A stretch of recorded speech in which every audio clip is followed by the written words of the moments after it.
Sahabat-sahabat, saudara-saudara sekalian, shalom dan salam kasih kepada kita semua.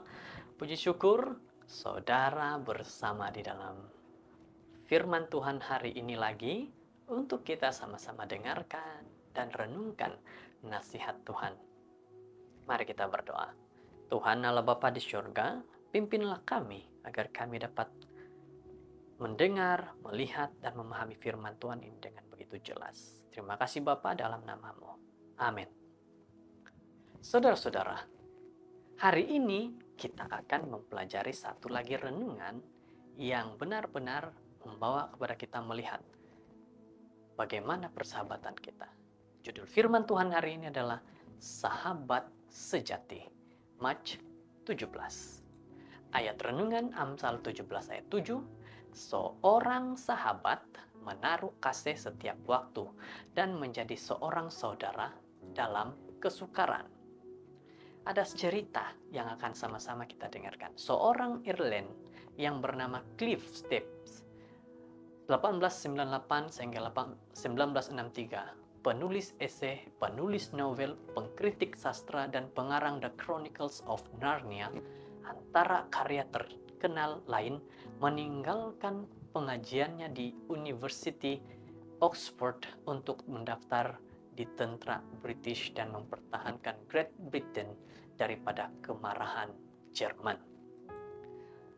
Apa yang dibuat?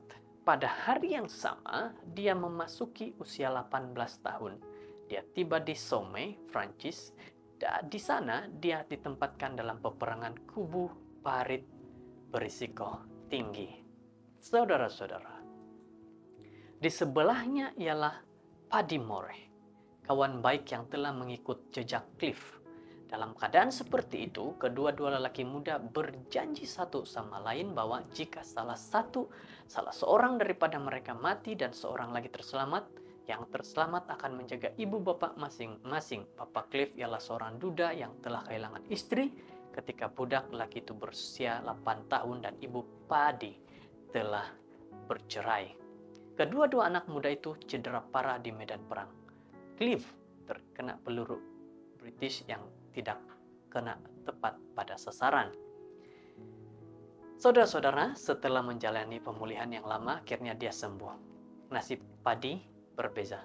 Dia tercedera, terkena meriam musuh yang tidak lama kemudian dia meninggal dunia.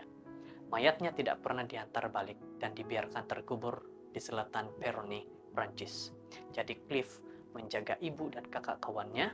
Keprihatinan dan persahabatan antara kedua keluarga itu bertahan selama beberapa dekad karena lelaki itu mengotakkan janjinya. Dalam cerita ini dikatakan bahwa lihat bagaimana persahabatan sejati. Mengotakkan janji yang benar-benar sesuai dengan firman Tuhan, yaitu menjaga keluarga. Saudara-saudara, teks hari ini mengingatkan kita bahwa persahabatan sejati bukan sahaja pada masa yang baik, tetapi juga pada setiap masa, terutamanya dalam kesusahan. Persahabatan sejati ialah salah satu pelayanan yang paling indah yang dapat dilakukan oleh orang percaya. Hubungan berdasarkan sokongan antara satu sama lain ialah interaksi sosial sebenar dan tepat yang disarankan oleh kitab suci. Lihat saudara-saudara, seperti yang sudah saya katakan tadi, bahwa dalam persahabatan ini sesuai dengan firman Tuhan, bahwa betul-betul menyokong antara satu sama lain, bukannya menjadi sahabat yang perosak. Sokrates pernah bertanya kepada seorang lelaki tua, apa perkara yang membuatkan Anda sangat bersyukur? Apa yang dijawab? Dia menjawab, sebagai manusia, saya sangat bersyukur mempunyai kawan-kawan yang saya ada. Apakah kita menjawab seperti ini kalau kita ditanya? Anda tidak perlu menjadi sempurna untuk menawarkan bantuan kepada kawan atau untuk menerima sokongannya apabila Anda memerlukan sokongan. Apa yang harus dibuat hari ini? Pikirkan tentang peluang yang Anda ada untuk membantu seseorang. Dan jika Anda yang memerlukan bantuan, izinkan orang lain untuk mengulurkan bantuan kepada Anda, karena Tuhan menggunakan orang lain untuk membantu Anda yang memerlukan.